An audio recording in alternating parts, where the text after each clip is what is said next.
Welcome back. आप सभी कैसे हैं? मैं उम्मीद करता हूं आप सभी अच्छे होंगे। आज हम लोग पुनः स्टार्ट करते हैं कैश फ्लो स्टेटमेंट, और ये 11th वाले स्टूडेंट के लिए जिनका 2025 में एग्जामिनेशन बोर्ड का होने वाला है। तो ये मोस्ट इंपोर्टेंट क्वेश्चन है, जो VBI क्वेश्चन होगा उन तमाम क्वेश्चन को मैं कवर अप करूंगा, ताकि आपको 5-7 नंबर या 10 नंबर तक जो कैश फ्लो चैप्टर से जो क्वेश्चन आते हैं बोर्ड एग्जामिनेशन में, वो आपको तमाम क्वेश्चन को मैं कवर अप कर दूंगा। तो चलते हैं, आज हम लोग फिर से स्टार्ट करते हैं कि कैश फ्लो स्टेटमेंट में डायरेक्ट मेथड में जब हमें cash receipt from debtors, cash paid to suppliers वगैरह नहीं दिया रहेगा, तो उस टाइप का क्वेश्चन को हम लोग कैसे सॉल्व करेंगे। तो चलते हैं, हम लोग समझते हैं सबसे पहले। अब सबसे पहले मैं स्क्रीनशॉट के जरिए मैं आप लोगों को क्वेश्चन दिखाता हूँ कि इस टाइप का क्वेश्चन को कैलकुलेशन कैसे करनी है। अक्सर स्टूडेंट इस टाइप का क्वेश्चन में फंस जाते हैं और उन्हें दिक्कत होती है, क्योंकि इसमें नोट्स बनाना होता है। जैसे देखेंगे, क्वेश्चन नंबर आपको दिया हुआ है, जो दिखाई दे रहा होगा, क्वेश्चन नंबर देखेंगे 2 का B है। इतना बड़ा क्वेश्चन है, ठीक है।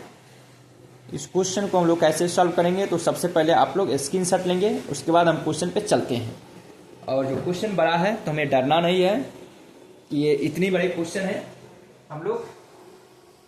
तो देखिए, सबसे पहले जब बड़ा सा क्वेश्चन आएगा, डायरेक्ट मेथड का क्वेश्चन है, क्योंकि देखिए इसमें कहता है क्वेश्चन में, from the following information calculate cash flow from operating activity using direct method. आपको डायरेक्ट मेथड, तो डायरेक्ट मेथड की जैसे ही बात होगी तो आप एक छोटा सा फॉर्मेट बना लो। 2 का ये क्या है, B है ये क्वेश्चन, ठीक है। और यहाँ पे आप एक क्वेश्चन ड्रॉ कर लो, ताकि आपको पता चल सकेगा कौन कौन सा आइटम पे मुझे रिक्वायरमेंट है। इससे ये एक एस्टिमेशन अपने लोग को मिल जाती है। इस तरह से मेरे समझ से बड़ा होगा नहीं। और यहाँ पे लिखता हूं cash flow from operating activity, क्या होगा ये, डायरेक्ट मेथड, ठीक है। यहां पे लिखा जाएगा अमाउंट, यहां पे हो जाएंगे आपको पार्टिकुलर्स। एक अच्छा खासा क्वेश्चन है। इस क्वेश्चन को यदि हम लोग सॉल्व कर लेते हैं, तो जो भी डायरेक्ट मेथड की क्वेश्चन होती है, तमाम कॉन्सेप्ट हम लोग को क्लियर हो जाएगा इस क्वेश्चन के जरिए। इसलिए मैंने प्रैक्टिकल क्वेश्चन लाया हूँ। प्रैक्टिकल के साथ साथ इसमें जो जो थ्योरेटिकल पोर्शन होता है, तमाम थ्योरेटिकल पोर्शन और तमाम कॉन्सेप्ट को हम लोग क्लियर करेंगे, रटना कुछ नहीं। क्योंकि इस क्वेश्चन में देखेंगे तो लेंथी प्रक्रिया से ऐड लेस करके क्या क्या है, आइटम को फाइंड आउट किया है, मिसिंग आइटम को। बट अपने लोग तो अकाउंटेंट है, अकाउंट को ज्ञाता है, एक्सपर्ट है, तो अपने लोग को अकाउंट ओपन करके मिसिंग आइटम को क्या करना है, मिसिंग वैल्यू को फाइंड आउट करनी है। हम लोग को एडलेस थोड़ी ना करना है। हम लोग मैथमेटिक्स का तो स्टूडेंट है नहीं, हम लोग क्या है, अकाउंटिंग का स्टूडेंट है, मुनिमगिरी करना जानते हैं। तो वो करना हम लोग को बेटर होगा, इजी होगा। तो उसके जरिए हम लोग सॉर्ट आउट करेंगे। तो देखिए, ये तो श्योर है कि इस क्वेश्चन में कहीं नहीं दिया है कैश सेल्स, इसलिए कैश सेल नहीं लिख करके रिसीप्ट फ्रॉम डेटर लिखता हूं, क्योंकि ये क्वेश्चन में रहता ही है। मतलब कैश रिसीप्ट फ्रॉम डेटा, पर एक फॉर्मेट में बना देता हूं, कैश रिसीप्ट फ्रॉम डेटर, या आप कस्टमर भी बोल सकते हो, ठीक है। ये प्लस की आइटम है। कैश सेल्स होता तो मैं इसको लिखता, यहाँ पे कमीशन वगैरह नहीं है, ठीक ना। एक ही ऐसा आइटम है जो कलेक्शन हो रही है। उसके बाद क्या है, पेमेंट, पेमेंट लिख दिया मैंने, कैश पेड टू सप्लायर या क्रेडिटर, ठीक ना। Cash paid to supplier, cash paid to creditor ही कर देता हूं, कैश पेड टू क्रेडिटर। आप सप्लायर भी लिख सकते हो, क्रेडिटर जो होगा ये ब्रैकेट में जाएगा, माइनस होगा। उसके बाद जहां पे आइटम देखिए, इंप्लाई बेनिफिट वगैरह वगैरह दे रखा है, तो इंप्लाई का नाम लिखूंगा कैश पेड टू इंप्लाई। या इसी को ऑपरेटिंग एक्सपेंस बोला जाता है, ठीक है। कैश पेड टू एम्प्लॉइज, ठीक है, ये हो गया। उसके बाद अपने लोग को इंश्योरेंस प्रीमियम दिया हुआ उसको लिख लेता हूं, cash paid to insurance premium, ठीक है, ये है। उसके बाद आपको दे रखा है इनकम टैक्स दिया हुआ है, इनकम टैक्स आपको दिया हुआ 10,000 ही है ना, इनकम टैक्स, और कहिए income tax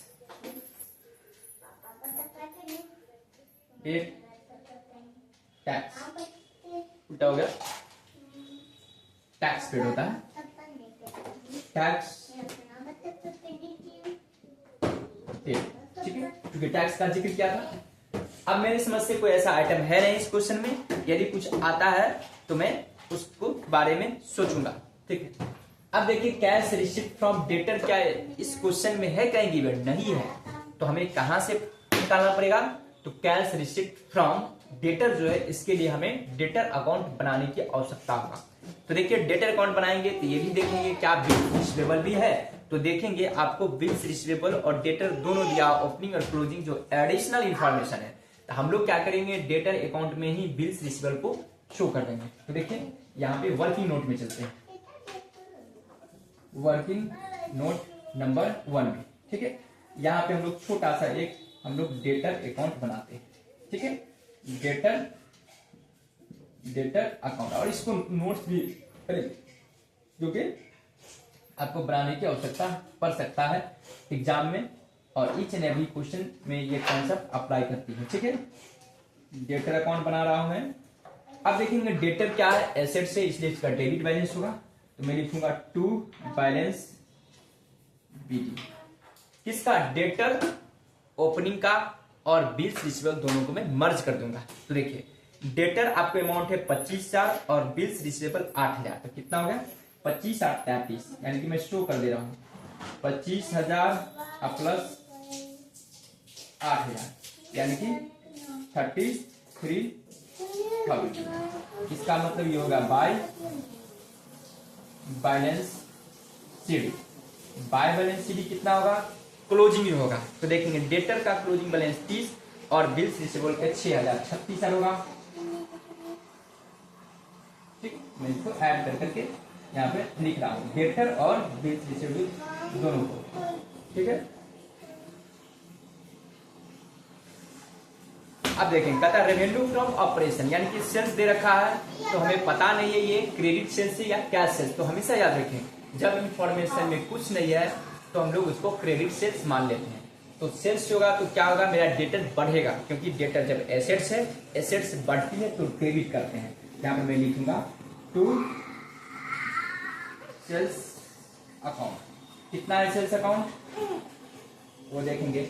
revenue from operation दे रखा है हम लोग को 2,20,000, यहाँ पे मैं शो कर दूंगा 2,20,000। अब देखते हैं कहाँ पे कहता cash material depreciation other expenses, और तो कुछ है नहीं, कैश रिसीव्ड फ्रॉम डेटर से रिलेटेड कुछ है ही नहीं, तो अब मैं इसको ऐड लेस करूंगा। अगर कैश रिसीव्ड होता फ्रॉम डेटर तो उनको निकालना है, डिस्काउंट अलाउड होता, सेल्स रिटर्न होता है, इन तमाम चीजों में क्रेडिट सेट कर देता, इसको ऐड कीजिए, ये हो जाएगा 2,53,000। यहाँ पे भी होनी चाहिए 2,53,000। ये बैलेंसिंग फिगर निकल के आएगा बाय कैश, ये हो गया आपको बैलेंसिंग फिगर 36, 2 में 36 गया तो 17, यानी कि 2,17,000 ये आपको निकल के आ गया। क्या चीज? Cash received from debtor. इस डेटर जी को मैं यहाँ पे लिख देता हूँ। ओ माय गॉड, कितना अच्छा अकाउंट्स का नोट। हाँ, अब देखते चलेंगे। फिर कहता है कैश पेड टू क्रेडिटर। अब अपने लोग को कैश हमने जो पेमेंट करी क्रेडिटर को वो निकालनी है, तो वो कहाँ से फाइंड आउट होगा? उसके लिए हम लोग को देखना पड़ेगा क्या क्रेडिटर है। अगर क्रेडिटर दे रखा है तो सिर्फ क्रेडिटर से ही काम नहीं चलती है, ये तो ओपनिंग और क्लोजिंग हुआ उससे काम नहीं चलेगा। ये भी देखना पड़ेगा क्या क्रेडिट परचेज गिवन है। जैसे मैंने डेटर अकाउंट बनाया तो डेटर अकाउंट में सिर्फ ओपनिंग और क्लोजिंग डेटर होता तो उससे इंफॉर्मेशन पता नहीं चल पाती है, वो मोर देन सफिशिएंट इंफॉर्मेशन नहीं है। एटलीस्ट आपको कम से कम क्रेडिट सेल होनी ही चाहिए। इन द सेम वे जब हम लोग सप्लायर को पेमेंट करते हैं या क्रेडिटर को पेमेंट करते हैं तो वो कितना मैंने पेमेंट करी इसी को जानकारी के लिए मुझे opening creditor plus closing creditor होनी चाहिए और साथ ही साथ एटलीस्ट परचेज होनी चाहिए क्रेडिट। ठीक है, ऐसे तो बहुत सारे आइटम हो सकते हैं, परचेज रिटर्न हो सकते हैं, डिस्काउंट रिसीट हो सकती है, लेकिन ये सब नहीं भी होगा तो कम से कम परचेज। क्या क्वेश्चन में है तो देखिए, बिल्स क्रेडिटर है, क्रेडिटर तो है, लेकिन उसके अलावा क्वेश्चन में है ही नहीं purchase. Oh my God sir कैसे बनाए? तो कोई बात नहीं, कंफ्यूज नहीं होनी। अब अपने लोग को क्या करनी है, इसका मतलब अपने लोग को क्रेडिट परचेज को फाइंड आउट करनी पड़ेगी। अब क्रेडिट परचेज कहाँ से होगा, तो मैं स्टॉक में जाकर के पता कर सकता हूँ कि मैंने ड्यूरिंग द ईयर में कितना को परचेज करा। ठीक है, तो इसका स्टॉक है तो देखिए दिया हुआ है, स्टॉक दिया हुआ है, स्टॉक से पता चल सकता एकदम चलेगा। ठीक है, ओ माय गॉड ये तो बहुत मजेदार क्वेश्चन है सर, एकदम मजेदार है। देखिए नोट्स को भी आप लोग ये जो वर्किंग नोट है इसको नोट्स करेंगे ताकि आप लोग को पता चल सकेगा डेटर अकाउंट कैसे बनाई जाती है, क्रेडिटर कैसे, और स्टॉक से पता चलेगा कितना हमने क्रेडिट पे परचेज कर। तो देखिए क्या मैं छोटा सा एक वर्किंग नोट बनाऊंगा, कौन सा, स्टॉक अकाउंट, स्टॉक अकाउंट। ठीक है, एक छोटा सा भोला वाला कुछ अकाउंट ओपन मैं कर रहा हूं। हाँ सही, छोटा सा ही और भोला वाला है, लेकिन है तो बहुत मजेदार और कॉन्सेप्ट पे आधारित। हाँ भाई, अब हम लोग सीनियर होते जा रहे हैं तो क्वेश्चन में तो कॉन्सेप्ट होगा ही। अब आप ही लोग बताओ कि स्टॉक क्या है, एसेट्स या लायबिलिटीज? एसेट्स है, इजी बात है। एसेट्स को क्या होता है, डेबिट बैलेंस, तो मैं लिखूंगा to balance BD, to balance BD, और यहां पे होंगे आपको बाय बैलेंस सीडी।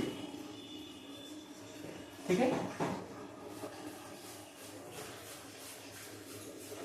तो देखेंगे ओपनिंग कितना था स्टॉक, वो देखिए 1 2 3 4, 1 2 3 4, 22,000 और 27,000। यहाँ पे 22 है और यहाँ पे 27,000 है। ठीक है, क्या स्टॉक में और कुछ जा सकता है तो जाता है, क्या जाता है, तो कॉस्ट ऑफ गुड सोल्ड। क्योंकि मेरे पास जो गोडाउन में गुड्स है, मेरे पास स्टार्ट में कितना था, क्लोजिंग कितना बचा, कितना बचने का मतलब ये है कि मैंने बीच में कुछ गुड्स को सोल्ड आउट किया होगा, तो सोल्ड आउट करा, इसका मतलब मेरे पास गुड्स तो कमा होगा, क्योंकि बेस बाद के जो बचा होगा वो मेरे पास स्टॉक में होंगे। तभी पता चल सकता है कि हमने बीच में परचेज कितना करी।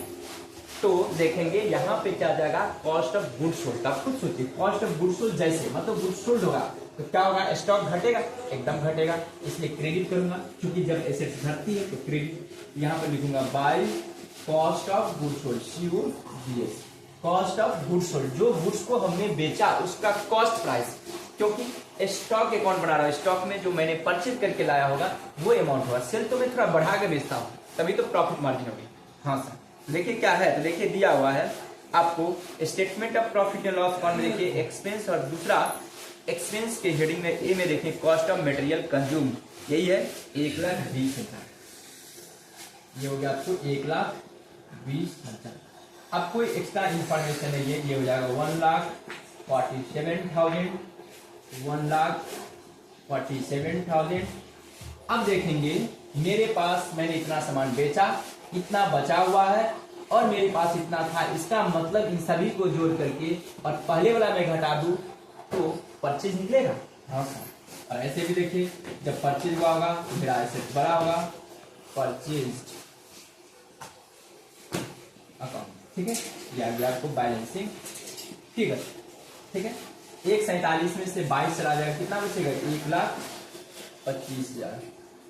ठीक है, अब मैं जैसे स्टॉक अकाउंट बनाया, अब जस्ट हम लोग बनाएंगे क्रेडिटर का अकाउंट, और इसमें भी देखेंगे क्या बिल्स पेबल भी है, यदि बिल्स पेबल होगा तो उसे मैं ऐड कर दूंगा। जैसे डेटर में मैं ऐड कर देता हूं, in the same way creditor account में भी सेम एज होगा। ठीक है, हाँ सर, इसमें भी सेम होगा क्योंकि बिल्स पेबल क्रेडिटर से रिलेटेड होता है। यहां पे मैं ओपन करूंगा क्रेडिटर्स अकाउंट। ठीक है, क्या क्रेडिटर क्या होता है, एसेट्स या लायबिलिटी? तो लायबिलिटी का क्या होता है, क्रेडिट बैलेंस। ठीक है, ठीक है। तो देखेंगे क्रेडिटर कितना दिया हुआ, देखेंगे बिल्स पेबल्स एज इस क्वेश्चन में नहीं है। क्रेडिटर ओपनिंग है 17,000 और 15,000।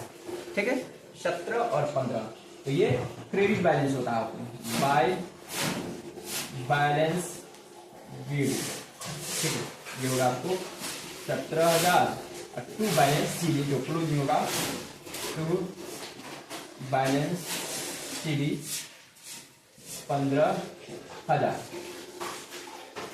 तो आपको 15। ठीक है, अब ये जो परचेज हुआ इस साइड आएगा, क्योंकि जब लायबिलिटी बढ़ती है तो क्रेडिट ऐसे भी लिखेंगे, ये यहाँ पे जाएगा 3। ठीक है, यहां से लग जाएगा, तो बाय परचेज कितना होगा, 1,25,000। ये डेबिट है तो क्रेडिट होगा। ठीक है, ये इस तरह से होगा,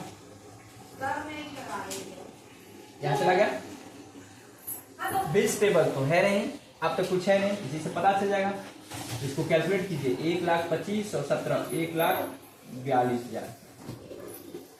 यहां भी होनी चाहिए 1,42,000 तो बकाया होनी चाहिए, जबकि बाकी कितना है 15, इसका तो मैंने पेमेंट क्या होगा टू कैश। और आप देखेंगे जब लायबिलिटी घटती है तो डेबिट होती है, क्रेडिट होती है, जब घटती है तो डेबिट होगी, घटेगी तो यहाँ पर घट रहा है इसलिए क्रेडिट में आ गया कैश पे। कितना आएगा, तो 25 15 से आएगा तो 1,27,000, ये आपको आ गया बैलेंसिंग। ठीक है, अब मैं लिख दूंगा कैश पेड टू क्रेडिटर कितना आया, 1,27,000।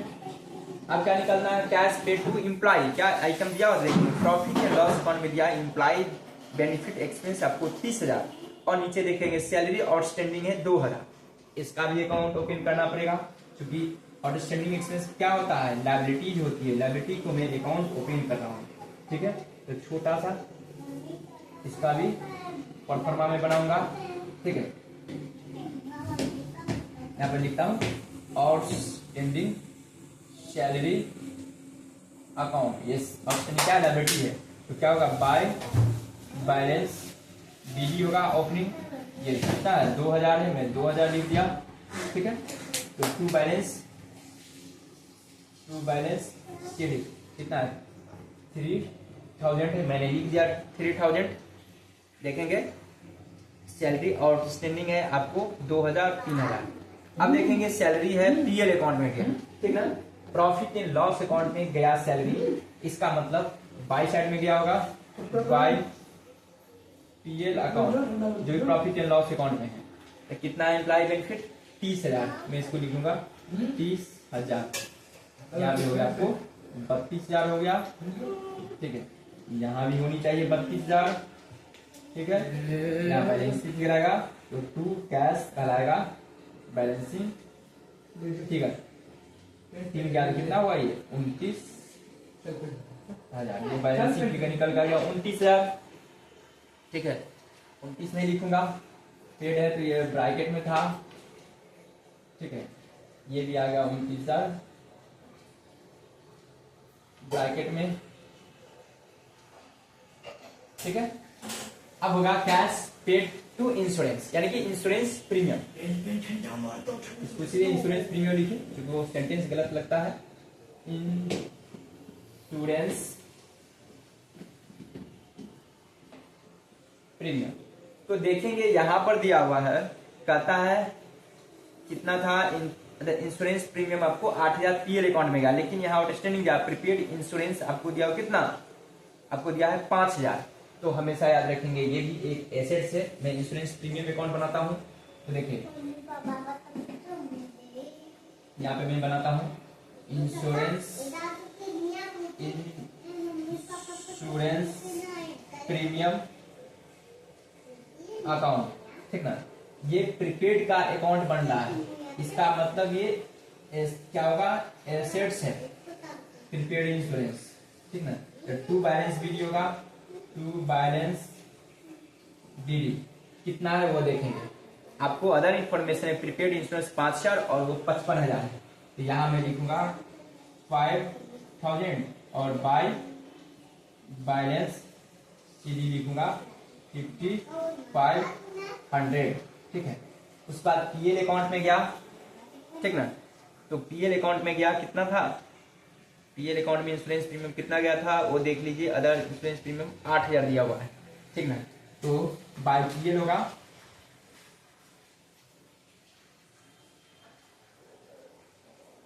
Cash insurance premium account debit to cash, तो बाय ये हो जाएगा पीएल अकाउंट कितना था 8000, इसको मैं ऐड करूंगा 8 5 13,500, यहाँ भी हो जाएगा 13,500, यहाँ पर निकलेगा टू कैश, बैलेंसिंग फिगर निकल के आएगा कितना 13 में से गया तो 8500, 8500 आ गया इंश्योरेंस प्रीमियम। यहाँ पे लिखता हूँ ब्रैकेट में इंश्योरेंस प्रीमियम, ठीक है। आई होप आपको बातें समझ में आ रही है। एकदम अच्छा क्वेश्चन है, कॉन्सेप्ट पे आधारित है। एक बार पुनः इसको आप प्रैक्टिस करेंगे, बहुत ही आसान लग गया। उसके बाद इनकम टैक्स का भी देखेंगे, आउटस्टैंडिंग 3000 2000 है और यहाँ से भी इनकम टैक्स लेस किया गया कितना 10,000, ठीक ना। इनकम टैक्स कितना पेमेंट हुआ वो निकालना पड़ेगा, तो देखेंगे प्रोविजन फॉर इनकम टैक्स के अकाउंट बनाना पड़ेगा, ठीक है। यहाँ पे मैं बनाता हूँ छोटा सा, यहाँ पे पहले देखता हूँ दिखाई दे रहा है कि नहीं ऑन कैमरा, ताकि मैं यहीं पे बनाऊंगा, ठीक है सर बना दो, दिखाई दे रही है, ठीक है। तो देखेंगे यहाँ पे मैं बनाऊंगा आउटस्टैंडिंग का मतलब प्रोविजन समझेंगे, इसको बोला था प्रोविजन फॉर इनकम टैक्स, ठीक है। ये क्या होगा, ये लायबिलिटीज है, तो बाय बैलेंस बीडी होगा, ये होगा बाय बैलेंस बीडी और टू बैलेंस सीडी होगा। तो ओपनिंग देखें कितना है इनकम टैक्स का 3000 और 2000, ठीक ना। यहाँ पर होगा 3000 और यहाँ पे होगा 2000, ठीक है। इनकम टैक्स पेड होगा तो टैक्स टू कैश, यहाँ पे बाय पीएल, जो पीएल अकाउंट में लिखा हुआ है उसके लिखूंगा बाय पीएल अकाउंट, कितना है लिखा तो 10,000 दिया हुआ पीएल अकाउंट में, इसको ऐड करूंगा कितना हुआ 13,000, ठीक है। यहाँ भी होनी चाहिए 13,000, तो बैलेंसिंग फिगर टू कैश आया, बैलेंसिंग फिगर कितना 11,000, ठीक है। ये 11,000 को मैं यहाँ पे शो कर दे रहा हूँ, ठीक है। इसको मैं ब्रैकेट में लिखूंगा, अब इसको ऐड कीजिए, जो होगा कल आएगा क्या चीज net cash flow from operating activity. इसको ऐड लिस्ट करने के बाद कितना आएगा 41,500, ठीक है। ऐड कीजिए, देखिए 2,17,000 में से ये लेस कीजिए, ठीक है। कितना लेस होगा 1,27,000 और 29,000, कितना हो जाएगा 1,56,000, 1,56,000 11 1,67,000, 1,67,000 और 8500, 1,75,500, 1,75,500 जाएगा, 41,500 बचेगा। इसी को मैं बोलूंगा net cash flow from operating activity. I hope आपको ये कॉन्सेप्ट समझ में आया होगा।